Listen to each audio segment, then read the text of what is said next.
شهر رمضان الذي أنزل فيه القرآن هدى للناس وبينات من الهدى والفرقان. السلام علیکم ورحمۃ اللہ وبرکاتہ. بسم اللہ الرحمن الرحیم. الحمد للہ رب العالمین وبک نستعین. سبحانک لا علم لنا الا ما علمتنا انک انت العلیم الحکیم. قال اللہ عز وجل واما السائل فلا تنہر. محترم حضرات اور قابل احترام میری اسلامی ماؤں اور بہنوں، انشاءاللہ آج ہم جس موضوع سے متعلق گفتگو کریں گے وہ ہے غریبوں اور مسکینوں کے حقوق. پچھلے درس میں ہم ہمارے سماج کا ایک کمزور طبقہ یتیموں کے حقوق کے سلسلے میں معلوم کیے، اور آج ایک اور طبقہ ہمارے معاشرے کا جو کمزور ہے وہ ہے غریبوں اور یتیموں کا طبقہ ہے. غریب اور یتیم یہ وہ لوگ ہیں جنہیں بمشکل دن میں 1 یا 2 وقت کی روٹی میسر ہوتی ہے، اور یہ اللہ تعالیٰ کا قانون بھی ہے کہ اللہ تعالیٰ ہر ایک کو ایک جیسا نہیں بنایا. اللہ تعالیٰ نے انسانوں کے درمیان تفاوت کو رکھا، گریڈ کو رکھا. اللہ تعالیٰ کوئی مالدار ہے تو کوئی غریب، کوئی امیر ہے تو کوئی فقیر. تو اس طرح یہ اللہ تعالیٰ کا قانون ہے. خود اللہ نے قرآن میں کہا نحن قسمنا بینہم معیشتہم فی الحیات الدنیا. ہم دنیاوی زندگی میں بندوں کے روزی روٹی کو تقسیم کر چکے ہیں. تو اس طرح اللہ تعالیٰ ہماری روزی روٹی میں تقسیم کر دیا ہے. کسی کو اللہ زیادہ دے دیے، کسی کو اللہ تعالیٰ کم دے دیے. یہ اللہ تعالیٰ کا قانون ہے یہ، اور یہ کائنات کا بھی قانون ہے. اور دیکھیں صحابہ کی زندگی کو آپ دیکھیں گے تو صحابہ میں بھی کوئی مالدار بھی تھے، کوئی محتاج اور غریب صحابہ بھی تھے. اور صحابہ کی غربت کا حال ایسا تھا کہ آپ کے سامنے صرف 2 واقعہ بتاتا ہوں، کیونکہ غریبوں اور مسکینوں کے حقوق کے سلسلے میں اگر ہم معلوم کرتے ہیں تو ایسے میں ہمیں معلوم ہونا چاہیے کہ صحابہ میں بھی جو غریب تھے، جو محتاج تھے، وہ کیسے تھے. صرف 2 واقعہ انشاءاللہ معلوم کریں گے. پہلا واقعہ یہ اصحاب صفہ، آپ نے نام سنا ہوگا. الصفہ کہتے عربی زبان میں چبوترے کو، چبوتر کو کہتے الصفہ. مسجد نبوی میں اللہ کے نبی صلی اللہ علیہ وسلم، ابو بکر اور عمر رضی اللہ عنہما آج جہاں پر مدفون ہے، جہاں ان کو دفن کیا گیا ہے، بالکل اس سے متصل ایک چبوترا ہے. آپ دیکھ سکتے ہیں، آپ اگر عمرے پر جائیں گے، حج پر جائیں گے انشاءاللہ تو آپ ضرور دیکھ کر آئیں کہ وہ چبوترا کتنا حصہ ہے، اور اس کا بس میجرمنٹ آپ دیکھیں کتنا ہے بول کے. کیونکہ اللہ کے نبی صلی اللہ علیہ وسلم کے زمانے میں اسی چبوترے پر غریب صحابہ رہتے تھے. وہ جو محتاج صحابہ، ضرورت مند صحابہ، فقراء صحابہ اسی پر زندگی گزارتے تھے. اور ابو ہریرہ رضی اللہ عنہ جو کہ اس اصحاب صفہ کے لیڈر تھے، یہ ابو ہریرہ رضی اللہ عنہ اصحاب صفہ کے لیڈر تھے. کہتے ہیں کہ اس میں 70 سے زائد صحابہ وہاں پر رہتے تھے، اور ان کے کپڑے کا حال اس قدر تنگ رہتا تھا کہ کبھی وہ لوگ مکمل حصہ کپڑے کو اپنے بدن کو نہیں چھپاتے تھے. یعنی بدن کا آدھا حصہ ان کے پاس کپڑا ہوتا تھا جس سے وہ اپنے کپڑے اپنے بدن کو چھپا سکے. اور ان کے کھانے کا حال ایسا تھا کہ کھانے پینے کا اللہ کے نبی صلی اللہ علیہ وسلم صحابہ میں اعلان کرتے من کان عنده طعام اثنین فلیذهب بثالث. اگر کسی کے گھر میں بھی 2 آدمی کا کھانا ہے تو یہ اصحاب صفہ میں سے کسی ایک کو اپنے ساتھ لے کر چلے جاؤ. اگر کسی کے گھر میں 4 آدمی کا کھانا ہے تو 5ویں اب اصحاب صفہ میں سے کسی کو لے کر چلے جاؤ. تو اس قدر اللہ کے نبی صلی اللہ علیہ وسلم ان اصحاب صفہ والوں کی ان کا خیال کرتے تھے. اور ان لوگوں کے پاس کھانے کے لیے بھی کچھ بھی نہیں تھا، نہ ان کا گھر، نہ ان کا خاندان، نہ ان کا کوئی ٹھکانہ، کوئی بھی نہیں تھا. سہارا تھا تو یہ مسجد نبوی کا یہی چبوترا ان کا سہارا تھا. اللہ کے نبی صلی اللہ علیہ وسلم نے ان لوگوں کی تعریف بھی کی، اور قرآن میں اللہ تعالیٰ نے ان لوگوں کی تعریف کرتے ہوئے کہا یہ جو صحابہ چبوترے پر بیٹھتے تھے نا، یہ لوگ کسی سے مانگتے نہیں تھے. غریب تو تھے لیکن کسی سے مانگتے نہیں تھے. سورہ بقرہ میں اللہ نے کہا یحسبهم الجاہل اغنیاء من التعفف. نادان لوگ ان کو دیکھ کر سمجھتے تھے تھے کہ یہ لوگ مالدار ہیں. اللہ تعالیٰ بتاتے ہیں تعریفہم بسیماہم، جب آپ ان کے اندر کی حالت دیکھیں گے تو آپ کو معلوم ہوگا کتنے غریب ہیں، کتنے محتاج ہیں. پھر اس کے بعد اللہ بتاتے لا یسألون الناس الحافا، یعنی عار کی وجہ سے، عیب کی وجہ سے لوگوں سے جا کر نہیں مانگتے تھے یہ صحابہ. تو یہ مثال تھی غریب صحابہ کی. ایک اور مثال صحیح بخاری اور مسلم کی روایت ہے، ایک مرتبہ صحابہ اللہ کے نبی صلی اللہ علیہ وسلم کے پاس بیٹھے ہوئے تھے. اتنے میں ایک صحابی اللہ کے نبی کے پاس آ کر کہتے ہیں ہلکت یا رسول اللہ، اے اللہ کے نبی میں ہلاک ہو گیا، برباد ہو گیا. اللہ کے نبی پریشان، پوچھنے لگے کیا بات ہے، کیوں ہلاک ہو گئی، کیوں برباد ہو گئی، وجہ تو بتلاؤ. تو انہوں نے کہا اللہ کے نبی وقعت علی امراتی، روزے کی حالت میں میں اپنی بیوی سے صحبت کر لیا، روزے کی حالت میں میں اپنی بیوی سے صحبت کر لیا. تو اگر کوئی شخص روزے کی حالت میں، فرض روزوں کی صورت میں اپنی بیوی سے صحبت کر لے تو اس کا کفارہ کیا ہے؟ دیکھیں حدیث میں اللہ کے نبی نے اس آدمی سے پوچھا کیا تمہارے پاس ایک غلام آزاد کرنے کی طاقت ہے؟ اس نے کہا نہیں اللہ کے نبی، میرے پاس اس کی طاقت نہیں ہے.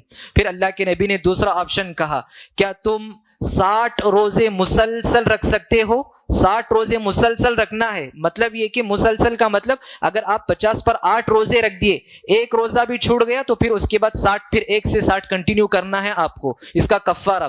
اللہ کے نبی نے ان سے پوچھا کیا تم 60 روزے مسلسل رکھ سکتے؟ انہوں نے کہا نہیں اللہ کے نبی، اس کی بھی مجھے طاقت نہیں ہے. پھر اللہ کے نبی نے ان سے پوچھا کیا تم 60 مسکینوں کو کھانا کھلا سکتے ہو؟ جاؤ 60 مسکینوں کو کھانا کھلا. انہوں نے کہا نہیں اللہ کے نبی، اس کی بھی میرے اندر طاقت نہیں ہے. پھر اللہ کے نبی سمجھ میں نہیں آیا کیا کرنا. اللہ کے نبی تھوڑی دیر خاموش بیٹھ جاتے ہیں اور وہ جو سائل تھا، وہ جو آدمی تھے، وہ بھی مسجد کے کونے میں جا کر بیٹھ جاتے ہیں.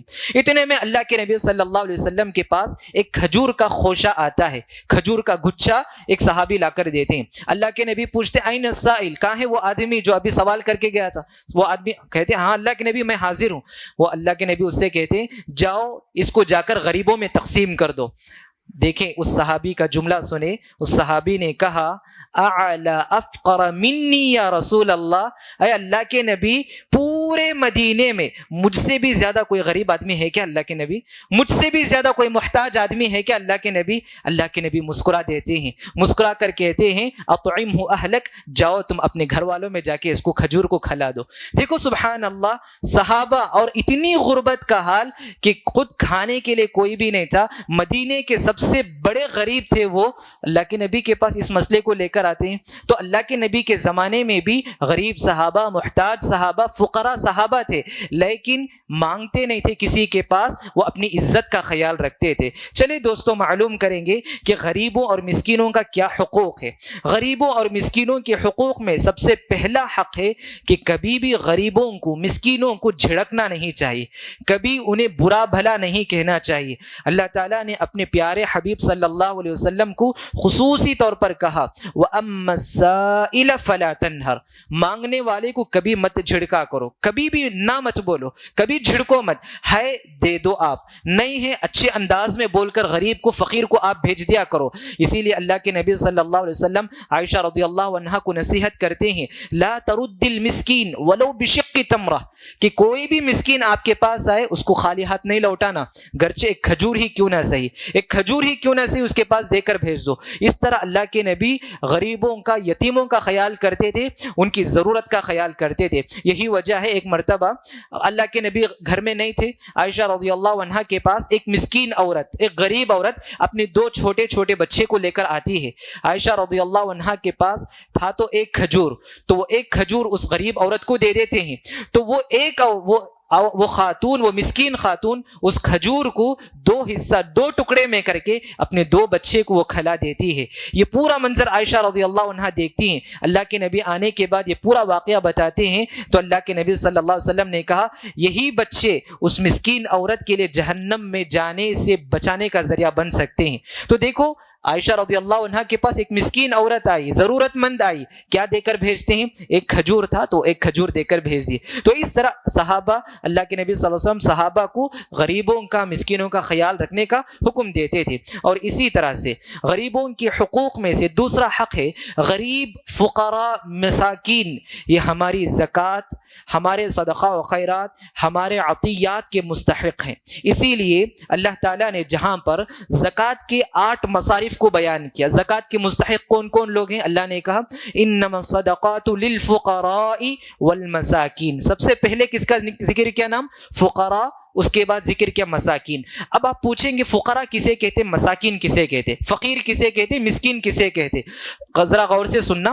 فقیر کہتے ہیں وہ شخص جو لوگوں سے مانگتا ہے، وہ شخص جو لوگوں سے مانگتے جو لوگوں سے اپنی ضرورت کو پوری کرتا ہے، وہ شخص فقیر ہے. مسکین کون ہے؟ وہ شخص جس کو اپنی ضرورت تو ہوتی ہے لیکن لوگوں سے مانگتا نہیں ہے. آر کی وجہ سے، عیب کی وجہ سے، لوگ کیا کہیں گے اس وجہ سے لوگوں سے مانگتا نہیں لیکن اس کی ضرورت تو ہوتی ہے. تو فقیر اور مسکین میں یہ فرق ہے.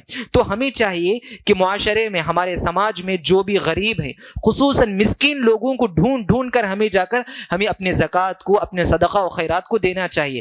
اور خصوصاً یہ جو غریب اور مساکین ہیں نا، مسکینوں میں جو خودداری ہوتی ہے، ان کی اس خودداری کا لحاظ رکھنا چاہیے.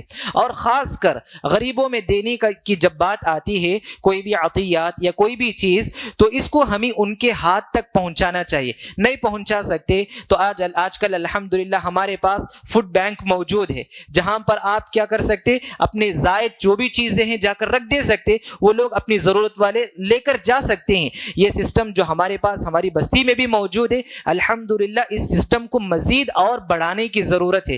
کیونکہ عرب کا ماحول ایسا ہے کہ عرب میں آپ دیکھیں گے صلح الغذائیہ، یعنی کھانے کا ایک فوڈ بینک ہوتا تھا، اور کپڑے کا ایک فوڈ بینک ہوتا، اور اسی طرح کتابوں کا ایک فوڈ بینک ہوتا. اگر کسی کی کپڑے کی ضرورت نہیں تو وہ اپنے کپڑے جا کر اس میں ڈال دیتے ہیں. تو کوئی غریب آیا تو اپنے لیے جو کپڑے ضرورت ہے وہ کپڑے لے کے چلے جاتا، اور جس کو کھانے کی ضرورت ہوتی تو کھانا لے کر چلے جاتا. اور کئی غریب ایسے بھی طلبہ ہوتے جو کتابوں کی ضرورت ہوتی، ان لوگوں کو آتے اس باکس میں سے جو کتابیں ان کے لیے ضرورت ہوتی لے کے چلے جاتے. تو اس طرح غریب لوگ، محتاج لوگوں کی اس طرح سے بھی ہم ذرائع پیدا کر سکتے ہیں. اور اسی طرح سے غریبوں اور مسکینوں کے حقوق میں سے ایک اور اہم حق یہ ہے کہ کبھی بھی غریبوں کی غربت کا مذاق نہیں اڑانا چاہیے. فقیروں کی فقر و فاقے کا، غریبوں کی غربت کا مذاق نہیں اڑانا چاہیے. ایک مرتبہ اللہ کے نبی صلی اللہ علیہ وسلم صحابہ سے پوچھتے ہیں، ایک آدمی وہاں سے گزرتا ہے، اللہ کے نبی صحابہ سے پوچھتے ہیں ما رأیک فی ھذا، اس آدمی کے بارے میں تمہاری کیا رائے ہے؟